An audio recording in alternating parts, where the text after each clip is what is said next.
Yang ananeomai pasti dibiayai Allah. Katakan, bila saya ananeomai, saya pasti dibiayai Allah. Saudara, dan ini istimewa ya saudara. Kita tahu bahwa Tuhan selalu memberkati kita. Tetapi berkat itu macam-macam. Ya, berkat itu juga volumenya, kualitasnya, itu juga macam-macam. Itu sebab saya ingin saudara menerima yang terbaik dan yang terbesar buat wadah saudara. Katakan, buat wadah saya. Saudara, kita tidak bisa mengharapkan seperti Tuhan memberkati orang lain yang dahsyat supaya itu jatuh sama kita. Boleh sih kita doa demikian. Tetapi Tuhan ingin, anakku, kamu harus membesarkan wadahmu lebih dulu. Kamu harus bertambah, berkembang. Kamu harus mendalami firman. Kamu harus menerima lebih banyak pengertian sorgawi. Ya, hatimu harus lebih besar. Jangan kecil hatinya. Hatimu dan pikiranmu harus luas. Nah, aku akan bisa memberkati kamu sesuai dengan ananeomai. Amin. Saya ingin bertanya pada saudara, ananeomai artinya apa saudara? Artinya apa? Menjadi muda kembali. Ya, getting young again. Itu sebab saya ingin mengajak semua saudara memperhatikan ini, karena ini adalah sesuatu yang luar biasa. Saudara, mohon dibuka, saya tidak meminta saudara membacanya, tapi saya akan memberi penjelasan beberapa hal di sini. Roma pasal yang keempat, saudara, ini berbicara mengenai soal Abraham dibenarkan karena iman. Dan semua orang yang membaca pasal 4 ini dari surat Roma, diharapkan dia menjadi benar seperti Bapak Abraham. Ya, saudara, ketahuilah Bapak Abraham bukan manusia sempurna, tetapi seorang, saudara, yang betul-betul percaya kepada Tuhan, tidak lepas daripada dosanya dia. Itu sebab kalau saya mempelajari tentang Abraham, itu bukan semata-mata dia orang yang semacam orang yang suci dari sorga, tidak. Saudara, kita mempelajari Daud bukan semata-mata orang yang suci dari sorga, tidak. Dia juga mempunyai pelanggaran yang tidak kalah besarnya dari Abraham. Saudara, semua katakan, tetapi pada semua orang yang tidak sempurna, ada yang bisa membedakan di hati Allah, yaitu kecintaan mereka kepada Tuhan Allah. Ya saudara, ini yang membedakan dan ini yang sanggup menjatuhkan hati Allah. Ya saudara, tidak menghukumnya, tetapi memberikan perjanjian yang lebih baru lagi. Ya, baik kepada Abraham, ya saudara, dan jauh hari setelah itu kepada Daud. Karena saya memetik 2 orang ini saja. Saudara, itu sebab kalau saudara memikirkan tentang ananeomai, itu tidak berarti bahwa saudara ini harus jadi orang yang seperti apa. Ya, saudara harus bertapa, saudara tidak boleh bekerja, saudara tidak boleh bergaul, saudara tidak boleh rekreasi, dan lain sebagainya. Tidak. Tetapi saudara harus mempunyai sesuatu yang istimewa. Masih ingat tadi beberapa detik yang lalu saya katakan, apa yang istimewa pada Abraham dan Daud? Mereka apa? Mengasihi Tuhan. Ya, itu penting sekali. Itu sebab di dalam kitab Kejadian pasal yang ke-6, Tuhan berkata manusia itu dari lahir itu sudah dosa. Hatinya sudah jahat. Tuhan berkata bayi itu hatinya sudah jahat. Jadi aku tidak akan menghukum mereka lagi dengan air bah. Ya, saudara, Tuhan memaklumi dan Tuhan memberi kepada mereka, kepada manusia, saudara, kesempatan untuk supaya apa? Untuk kesempatan untuk mereka manusia membuktikan. Ayo kamu, aku sudah ampuni, sekarang buktikan bahwa kamu mengasihi aku nomor 1. Bahwa kamu memperhatikan, kamu menyayangi aku, kamu mempersembahkan hidupmu sepenuhnya kepadaku. Itu yang membedakan kamu. Sehingga aku akan mencintai kamu. Prinsip daripada ananeomai juga demikian. saudara. Yaitu kalau saya dan saudara, kita bukan hanya ingin mendapat hasilnya, aku dipermudah lagi dengan segala pengetahuan ilahi, dengan kesegaran sorgawi, dengan karunia-karunia Roh Kudus, itu menjadi mudah kembali ya di mata Tuhan. Aku bukan cuma itu saja, tetapi aku ingin supaya dengan aku ananeomai, aku menjadi seorang yang istimewa di mata Tuhan. Aku akan dibiayainya, aku akan diperjuangkannya. Ya, saudara. Nah, inilah yang menjadi tujuan daripada semua anak Tuhan yang harus belajar mengenai soal ananeomai. Ya, para kekasih, itu sebab sekali lagi saya ingin kita memperhatikan ya di dalam Roma pasal yang keempat ayat 18 mulai, perhatikan. Tentang Abraham, sebab sekalipun tidak ada dasar untuk berharap, namun Abraham berharap juga dan percaya. Saudara, kalau saudara pada sore hari petang ini datang di dalam rumah Tuhan atau di mana saudara berada, saudara tidak punya alasan, saudara tidak punya dasar bahwa saudara ini baik, bahwa saudara ini bisa ditolong, bahwa saudara pasti terjawab doa saudara. Saudara nggak punya dasar sama sekali. Maka saudara harus tahu, kepada Abraham, walaupun Abraham tidak punya dasar untuk mendapat anak, karena usianya sudah hampir 100 tahun. Saudara, umur 100 tahun dia baru punya anak. Istrinya umur 90 tahun baru bersalin. Saudara, jadi saudara mesti tahu, walaupun tidak ada dasar, mungkin saudara berkata, nanti aku pulang, aku sedih lagi di rumah. Barangkali aku pulang berantem lagi nanti di rumah. Aku nanti pulang, aku akan kepikiran lagi, mungkin tidak bisa tidur malam ini. Barangkali saudara tidak punya dasar yang baik. Saudara tidak ada yang memberikan harapan kepada saudara. Saudara tidak mempunyai sesuatu yang membuat Tuhan harus menolong saudara. Gak punya dasar itu, gak punya. Saudara harus berpegang seperti Abraham. Ya, sekalipun tidak ada dasar untuk berharap, namun Abraham berharap juga dan percaya. Walaupun tidak ada dasar untuk berharap, Abraham bilang, aku tetap berharap, gak peduli, aku tetap berharap kepada Tuhan. Walaupun aku gak punya dasar untuk berharap. Aku sudah umur 99 tahun. 99 tahun. Istriku umur 89 tahun. Sudah tidak ada dasar untuk berharap.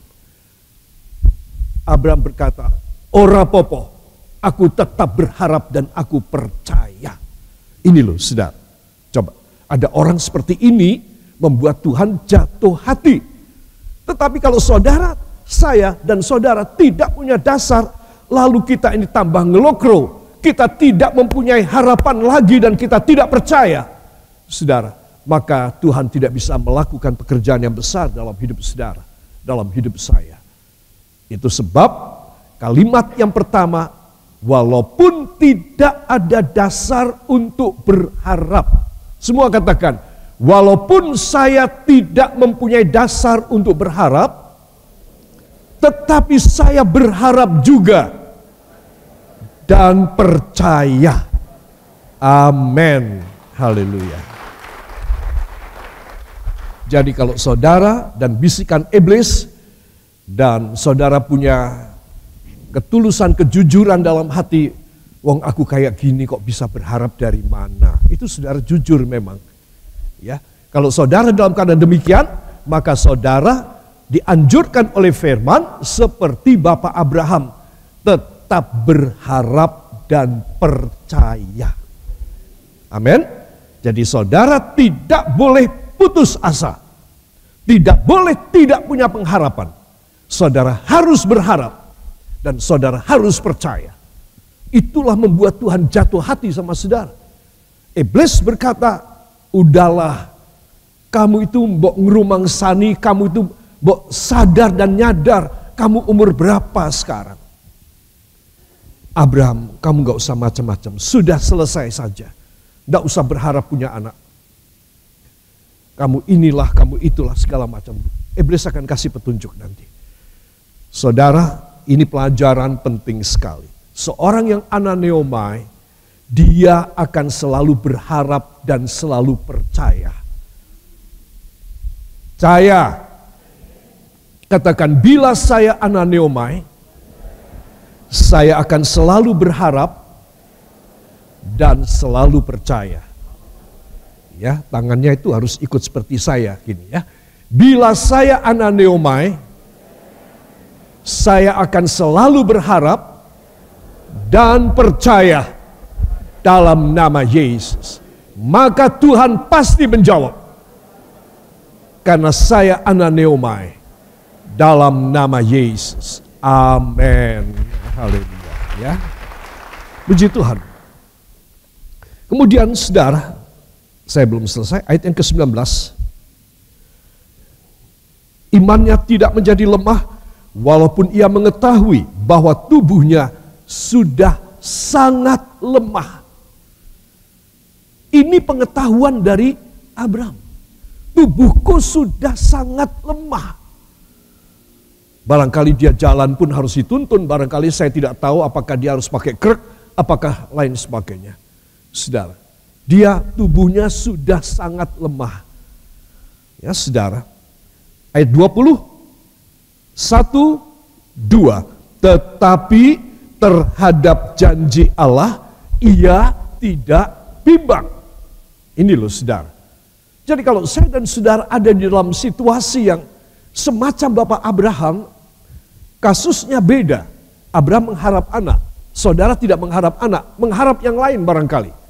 Kenaikan pangkat, jenjang, ya, dan lain sebagainya, keberuntungan dan lain sebagainya. Saudara, ayat 20 ini penting. Tetapi terhadap janji Allah ia tidak bimbang karena ketidakpercayaan. Semua katakan malah ia diperkuat dalam imannya dan ia memuliakan Allah. Coba. Jadi orang ini tidak pernah menyerah. Orang ini tidak mau menyerah. Walaupun aku sangat lemah, sudah tua sekali. 99 tahun. Saudara, tetapi aku makin diperkuat dalam imanku dan aku memuliakan Allah. Ini harus kita contoh.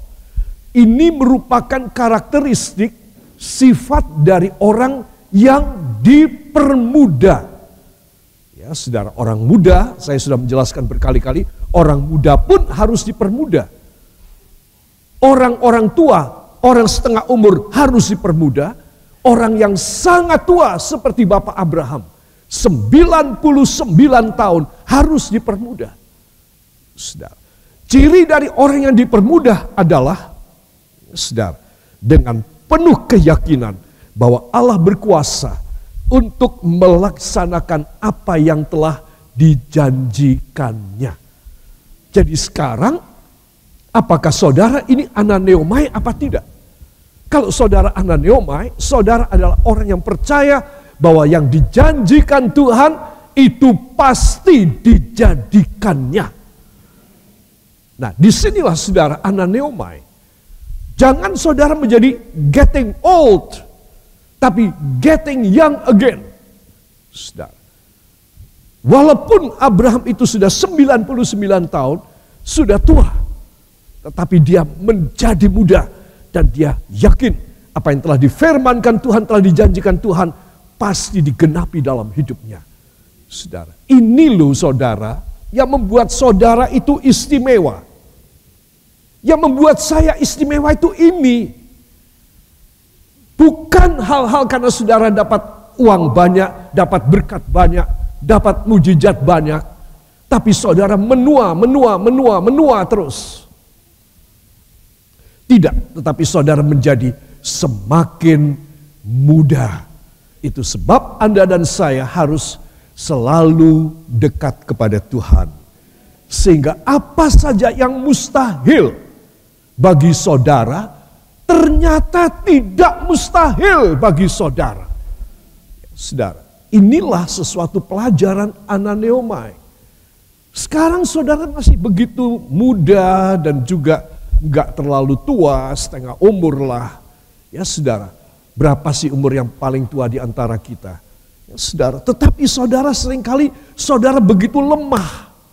Saudara begitu tidak berdaya. Karena saudara melihat keadaan saudara.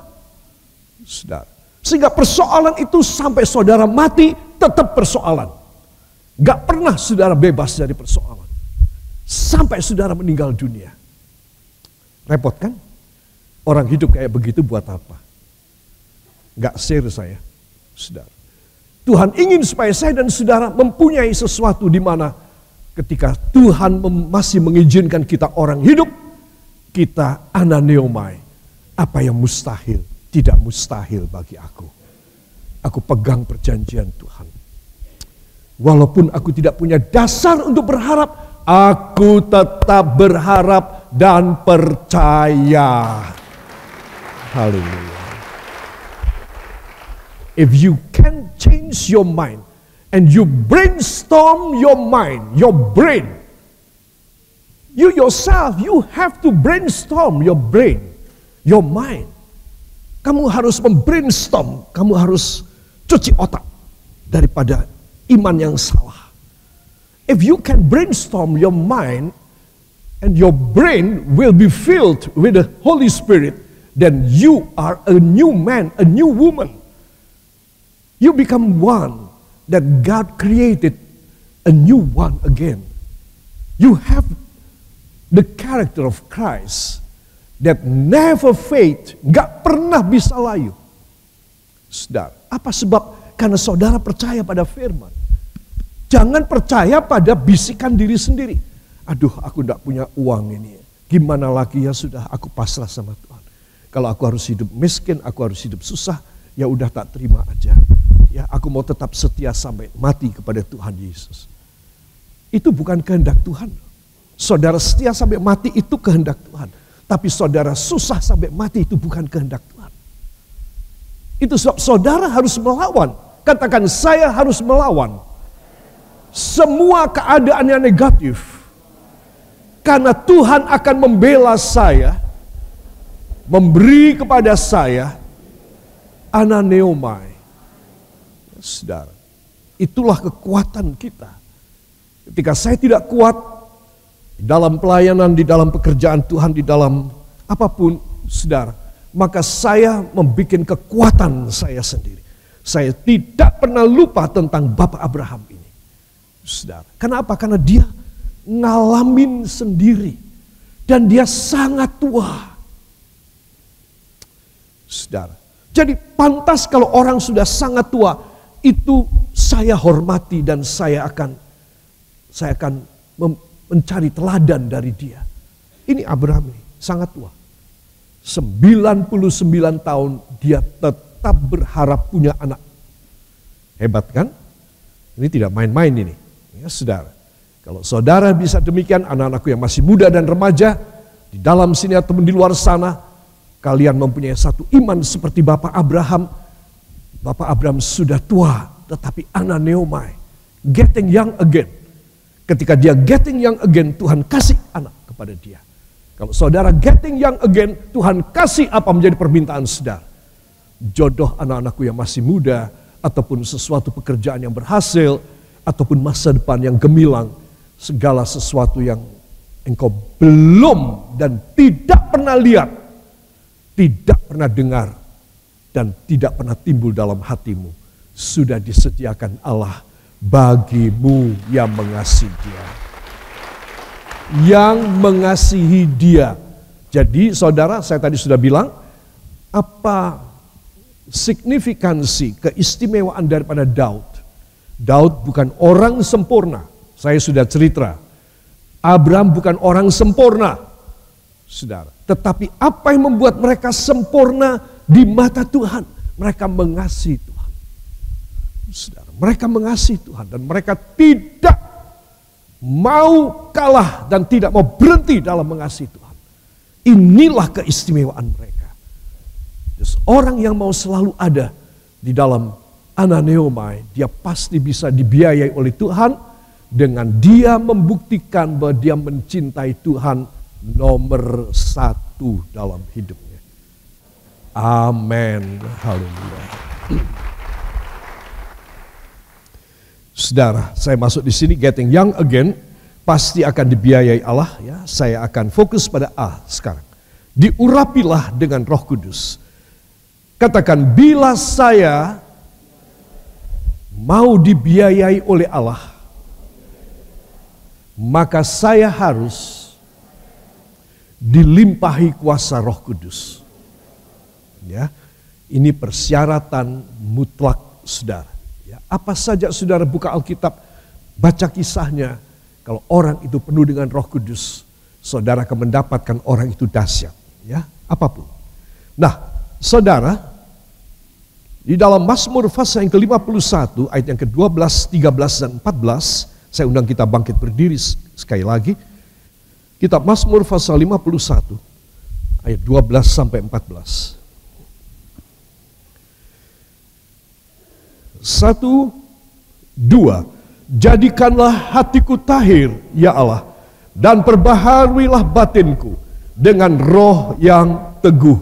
Janganlah membuang aku dari hadapanmu, dan janganlah mengambil rohmu yang kudus daripadaku.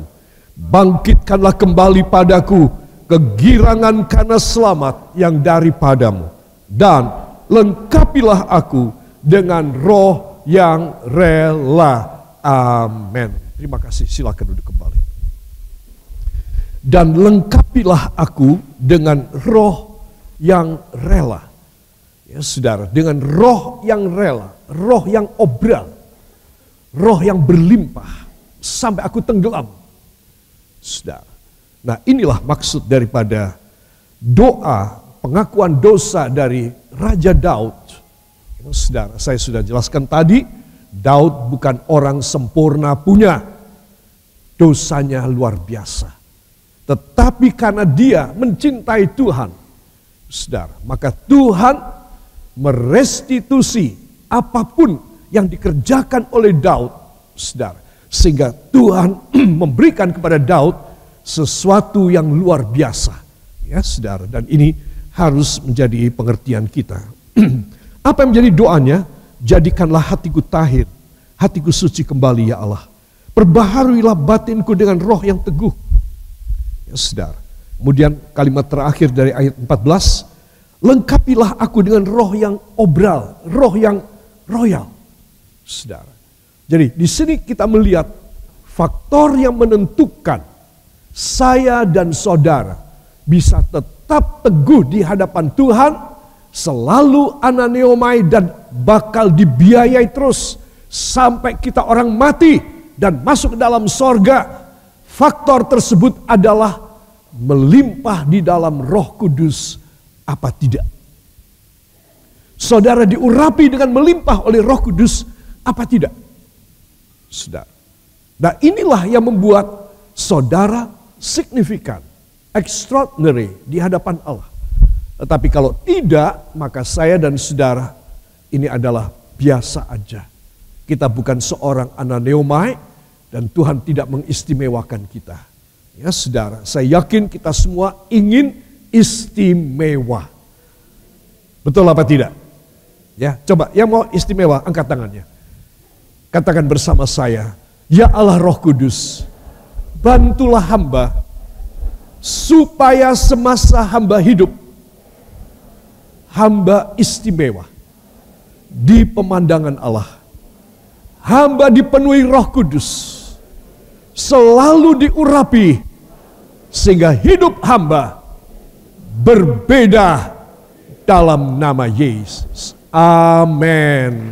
Haleluya. Ya, saudara, jadi saya akan fokus pada nomor A ya, pada huruf A ini, dan ini adalah sesuatu hal yang istimewa dan penting sekali. A, diurapilah dengan Roh Kudus. Saudara, orang yang diurapi oleh Roh Kudus harus masuk pada suatu tahap impartasi. Katakan impartasi. Pembagian. Ya, Ya, saudara, impartasi itu pembagian. Ya, nanti kita akan melihat ya. Di dalam Roma pasal 1 ayat yang ke-11, mohon dibaca. 1, 2. Sebab aku ingin melihat kamu untuk memberikan karunia rohani kepadamu, guna menguatkan kamu. Aku ingin memberikan karunia rohani kepadamu. Makanya aku kepingin melihat kamu. Kata Rasul Paulus pada jemaat di kota Roma. Aku kepingin datang dan melihat kamu, hai jemaatku, dan aku akan membagikan karunia rohani kepadamu. Ya, hebat. Ya. Jadi inilah yang menjadi keinginan Rasul Paulus. Aku mau melihat kamu dan aku mau membagi karunia rohani. Kenapa dia bisa bilang begini? Ya, saudara, karena dia membawa karunia yang banyak. Ya, saudara, seperti kalau umpamanya ada satu bencana alam pada satu daerah, ya, kebakaran ataupun banjir, tanah longsor, gempa bumi, yang paling sering, saudara, maka ada orang-orang membawa bantuan. Saudara, ada orang-orang yang kuat, orang-orang yang tidak kena korban, orang-orang yang mau memberi, orang-orang yang punya uang. Dan mereka datang memberikan bantuan. Rasul Paulus juga demikian. Saudara, ya, berbicara mengenai soal orang dipenuhi Roh Kudus, harus ada satu ciri yang khas. Katakan ciri yang khas, yaitu berbagi. Impartasi. Ya, memang impartasi ini dalam terminologi teologi adalah membagi roh, membagi kuasa, impartasi. Ya, saudara. Nah, disebutkan di sini untuk memberikan karunia rohani kepadamu guna menguatkan kamu. Ya. Jadi para kekasih, orang yang diurapi Roh Kudus, ia beriman bahwa aku harus membagi. Aku tidak boleh menyimpan Roh Kudus untuk diriku sendiri. Aku harus mengkaryakan, aku harus membagi, aku harus membuat impartasi kepada yang lain. Supaya mereka yang belum punya karunia Roh Kudus, mereka mendapat karunia Roh Kudus. Ini maksud Rasul Paulus. Aku ingin melihat kamu untuk membagi karunia roh. Saudara, mungkin saudara berpikir saya bukan hamba Tuhan, saya bukan pengkhotbah, saya bahkan bukan pendoa yang menumpangkan tangan lalu orang dipenuhi dengan Roh Kudus. Saya tidak bisa mengadakan impartasi. Nah, saudara harus mulai menjadi seorang pelayan Tuhan yang membagi roh kepada orang lain. Katakan bersama saya, angkat tangan saudara. Ya Tuhan Yesus, ubah pikiran hamba. Jadikan hamba ananeomai, supaya hamba mau berbagi. Supaya hamba bisa melakukan impartasi, membagi karunia roh bagi orang lain. Amin. Ya, beri tepuk tangan bagi dia.